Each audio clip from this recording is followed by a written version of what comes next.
নমস্কার বন্ধুরা, আরও একটি নতুন রেসিপিতে সবাইকে স্বাগত। আজকে আমি বানিয়ে দেখাবো আমের আচার। আর তরকারি কিন্তু ভাতের সাথে লাগবে না, আমের আচার দিয়ে পুরো ভাতটা খেয়ে নিতে পারবেন। যদি ঘরে কিছু সবজি না থাকে, তরকারি না থাকে, তাহলে কিন্তু এই আচার দিয়ে পুরো ভাতটা শেষ করে ফেলতে পারবেন। এতটাই টেস্টি হয় বন্ধুরা, গরম ভাতের সাথে এই আচার কিন্তু অসাধারণ লাগে খেতে। তো দেখুন বন্ধুরা, আমি এখানে নিয়েছি আম, কাঁচা আম। এখানে নিয়েছি 1 কেজি কাঁচা আম। আমগুলোকে ভালো করে ধুয়ে পরিষ্কার করে নিয়েছি। এখন দেখুন আমের গায়ে কিন্তু অল্প অল্প জল আছে। এই জলগুলো একটা সুতির কাপড় দিয়ে ভালো করে মুছে নিতে হবে, যাতে কোনো রকম জল না থাকে। জল থাকলে কিন্তু আচারটা খারাপ হয়ে যাবে। তো এর আগে কিন্তু আমি একটা আচার বানিয়েছিলাম, যে উপর দিয়ে একটা লেয়ারের একটা মিষ্টি আচার, টক ঝাল মিষ্টি একটা আচার বানিয়েছিলাম। তো ওটা আমি বলেছিলাম কিন্তু অনেক দিন, বছরখানেক সংরক্ষণ করতে পারবেন। কিন্তু ওই আচারটা কিন্তু বন্ধুরা আপনারা বানানোর পরে 1 চামচ ভিনিগার দিয়ে নেবেন, হোয়াইট ভিনিগার। তাহলে কিন্তু আপনারা ওটা বানিয়ে ফ্রিজে রেখে কিন্তু 1 বছর খেতে পারবেন। তো আমি হোয়াইট ভিনিগারটা দিইনি তখন, কারণ আমি ওটা 1 সপ্তাহের মধ্যে আমার শেষ হয়ে যাবে, তাই আমি দিইনি। তো আপনারা বেশি করে বানালে দিয়ে নেবেন। তো দেখুন বন্ধুরা, এখন এই আমগুলো কিন্তু আমি টুকরো টুকরো করে কেটে নিয়েছি। তো আচার করতে গেলে কিন্তু এরকমভাবেই এগুলোকে একদম ছোটো করে কাটতে হয়। তো এগুলোকে আমি খোসা সহ কিন্তু কেটে নিয়েছি।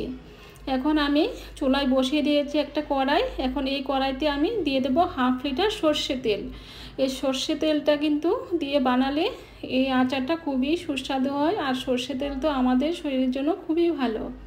তো তেলটা কিন্তু গরম হয়ে গেছে। এখন দিয়ে দিলাম 1 চামচ কালো সর্ষে।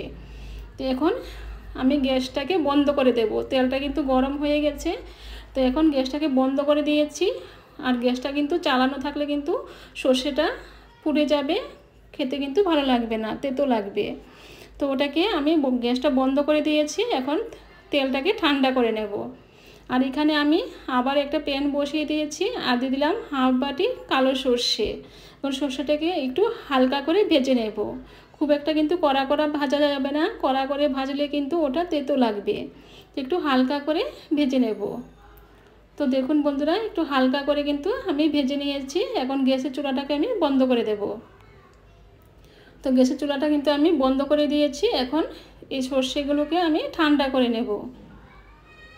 তো এগুলোকে একটা বাটিতে নিয়ে নেব, কারণ এই প্যানে থাকলে কিন্তু গরম তাপে কিন্তু ওটা আরও ভাজা হয়ে যাবে, তো খেতে কিন্তু ভালো লাগবে না। তো এখন একটা বাটিতে নিয়ে এখন ওটাকে আমি ঠান্ডা করে নেব।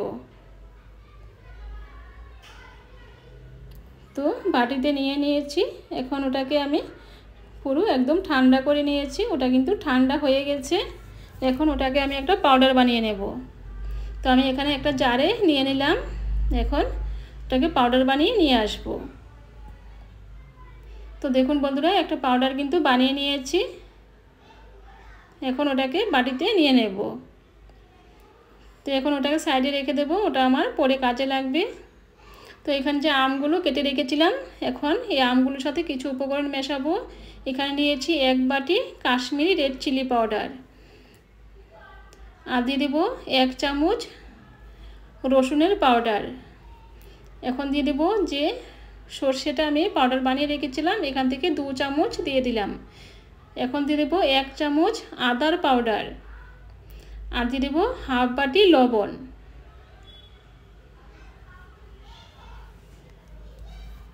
এখন সবগুলো উপকরণ ভালো করে মিশিয়ে নেব।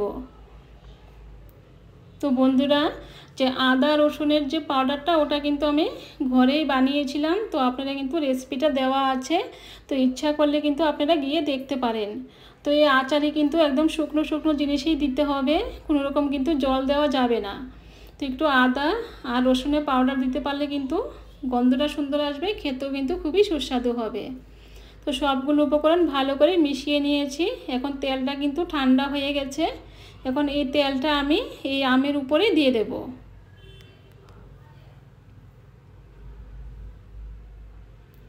তো দেখুন বন্ধুরা, এই আমের উপরে কিন্তু আমি তেলটা দিয়ে দিয়েছি, সবটাই কিন্তু দিয়ে দিলাম।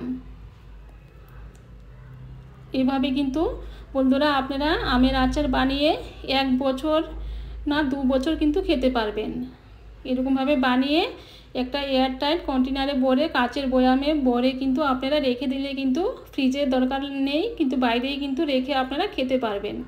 তো আমি কিন্তু প্রত্যেক বছরই এরকমভাবে বানাই, বানিয়ে আমি রেখে দিই। আমি কিন্তু 2 বছরও আমার অনেক সময় হয়ে যায়। তো এরকমভাবে বানিয়ে কিন্তু আমি এগুলোকে রেখে দেব। আমার কিন্তু এইটুকু আচারেই কিন্তু আমার 2 বছর চলে যাবে, কারণ আমি আমার মেয়ে দুজনেই খাবো, আর কিন্তু খাওয়ার কেউ নেই। তো ওটা কিন্তু আমার অনেক বছরই চলে যাবে। তো দেখুন বন্ধুরা, এখন ওটাকে ভালো করে এরকমভাবে একটু মাখিয়ে নেব, যাতে মশলাটা ভালো করে এর মধ্যে ঢুকে যায়। তো এরকমভাবে কিন্তু একটু সময় লাগে ওটাকে ভালো করে মাখিয়ে নিতে হবে। তো এই আচারে কিন্তু কোনো রকম ভিনিগার কোনো কিছু দরকার নেই বন্ধুরা। এরকমভাবে কিন্তু বানালেও ওটা সারা বছর আপনারা রাখতে পারবেন। রোদে দেওয়ারও কোনো ঝামেলা নেই, রোদে দিয়েও ওটা শুকানোর কোনো দরকার নেই, কোনো কিছু করার দরকার নেই। এইভাবে বানিয়ে কিন্তু সারা বছর আপনারা বাইরে রেখে খেতে পারবেন। এখন আমি ভালো করে মিশিয়ে নিয়েছি। এখন দিয়ে দেবো 1 চামচ মেথি। তো মেথিটা আমি দিতে ভুলে গেছি প্রথমে, তো মেথিটা কিন্তু আমের সাথে প্রথমেই দিয়ে দিবেন। দিয়ে ওটাকে আরও একবার ভালো করে মিশিয়ে নেব। তো এরকম একটা আমের আচার থাকলে বন্ধুরা গরম ভাতের সাথে কিন্তু অসাধারণ লাগে। যখন আমাদের অনেক সময় রান্না করতে ইচ্ছে করে না, তখন কিন্তু এই আচার দিয়ে কিন্তু পুরো ভাতটা খাওয়া হয়ে যায়, খেতে কিন্তু অসাধারণ লাগে। তো আমি এখানে একটা জার নিয়েছি, এই জারে কিছুটা রেখে দেব।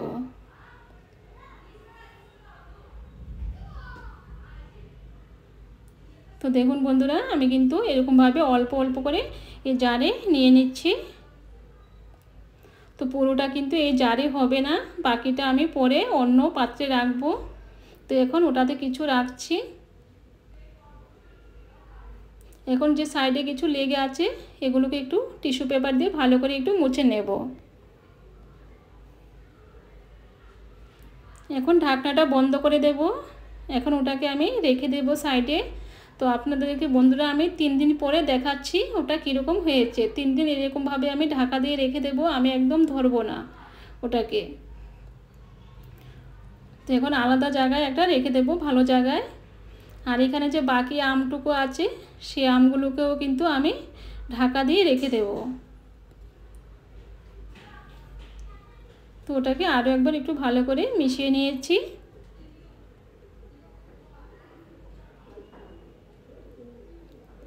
তো এখন ওটাকেও আমি ঢাকা দিয়ে 3 দিন পর্যন্ত রেখে দেব আলাদা জায়গায়। 3 দিন পরে আপনাদেরকে বন্ধুরা দেখাচ্ছি আমি। তো দেখুন বন্ধুরা, 3 দিন পরে নিয়ে আসলাম, আর দেখুন তেলটা কিন্তু উপরে চলে এসছে, আর যে আমগুলো এগুলো কিন্তু নিচে চলে গেছে। তেল মশলা সব কিছু কিন্তু আমের সাথে খুব সুন্দরভাবে মিশে গেছে। আর এই আচার যদি একবার বানিয়ে খান বন্ধুরা, এর স্বাদ কখনো ভুলতে পারবেন না। তো আপনারা বারবার প্রত্যেক বছরে কিন্তু বানাতে ইচ্ছে করবে, আর যাকে বানিয়ে খাওয়াবেন সে আবার চাইবে এই আচার, এতটাই সুস্বাদু হয়। তো দেখুন বন্ধুরা, কালার কত সুন্দর হয়েছে।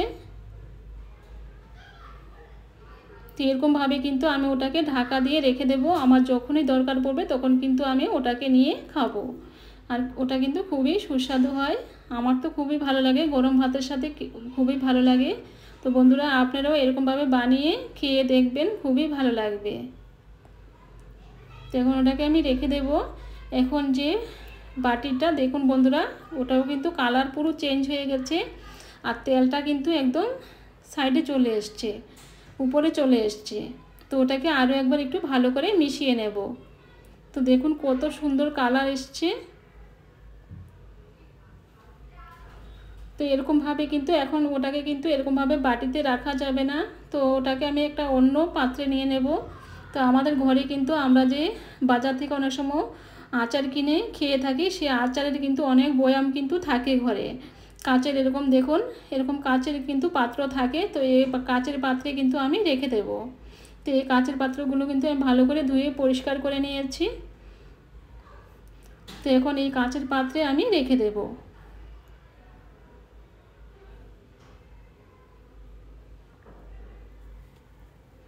তো দেখুন বন্ধুরা, ছোটো বড় অনেক রকমের কিন্তু কাচের আমাদের ঘরে জার থাকে, তো আলাদা করে কিন্তু আর বাজার থেকে কিনে আনতে হয় না, তো এগুলোতে রেখে দিলেই কিন্তু হয়ে যায়। তো এই আচারগুলো কিন্তু যখন আচার বানাতে পারতাম না তখন এই আচারগুলো কিনে কিনে খেতাম, আর যখন আচার বানানো শিখে গেছি তখন থেকে কিন্তু আর বাজারের আচার খেতে একদমই ভালো লাগে না।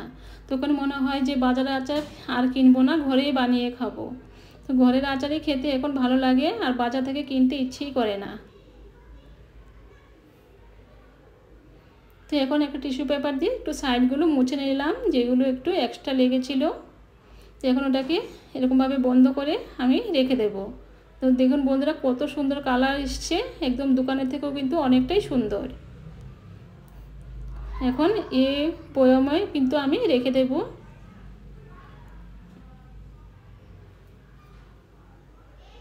তো যতটুকু জায়গা হবে আমি রাখবো, বাকিটা অন্য একটা কাচের বোতলে আমি পরে রেখে দেব।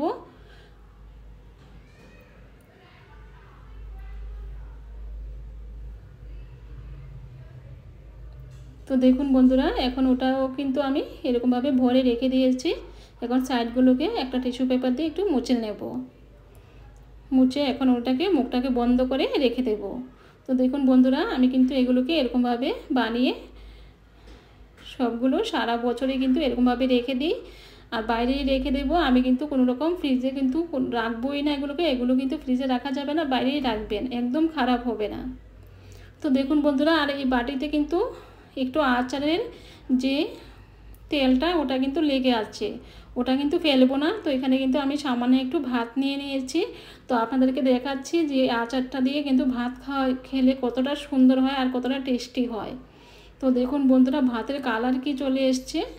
তো এরকমভাবে কিন্তু খেতে আমার অসাধারণ লাগে। আমি কিন্তু এই আচার বানালে কিন্তু আচার দিয়ে বেশিরভাগ ভাতটা আমি খেয়ে ফেলি, এতটাই ভালো লাগে। তো আপনারাও বন্ধুরা একবার এভাবে বানিয়ে খেয়ে জানাবেন যে আচারটা কেমন হয়েছে।